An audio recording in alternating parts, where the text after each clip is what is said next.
Bienvenue chers spectateurs. Aujourd'hui, nous allons plonger au cœur de la Tanzanie pour découvrir la fascinante tribu des Hadza.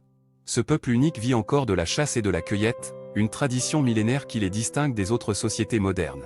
Mais pourquoi ont-ils fait le choix de rester fidèles à leur mode de vie ancestral? Dans cette vidéo, nous allons explorer les raisons profondes qui les poussent à maintenir cette tradition et les défis auxquels ils font face.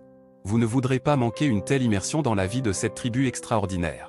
Alors restez avec nous jusqu'à la fin et n'oubliez pas de vous abonner, de liker cette vidéo et de laisser vos commentaires. Les Hadza, une tribu indigène vivant en Tanzanie, sont connus pour leur mode de vie traditionnel basé sur la chasse et la cueillette. Malgré les changements qui ont eu lieu dans le monde moderne, ils continuent à maintenir cette pratique ancestrale.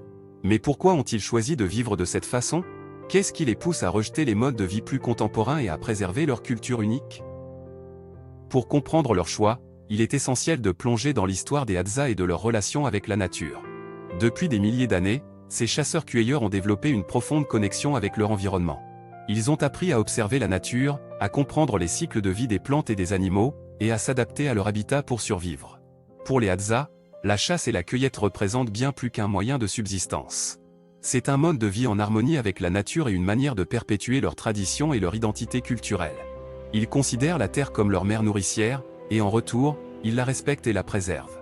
Ils savent que la nature est fragile et que la surconsommation peut conduire à sa destruction. La chasse occupe une place centrale dans la vie des Hadza. Ils utilisent des techniques de chasse traditionnelles, comme la chasse à l'arc et à la flèche, pour traquer les animaux sauvages. Ils sont habiles à suivre les traces, à identifier les pistes et à anticiper les mouvements des proies. La chasse n'est pas simplement une question de survie pour eux, c'est aussi un moyen de renforcer les liens communautaires et de transmettre des connaissances entre les générations. La cueillette, quant à elle, complète leur régime alimentaire en fournissant des fruits, des racines, des noix et des bailles.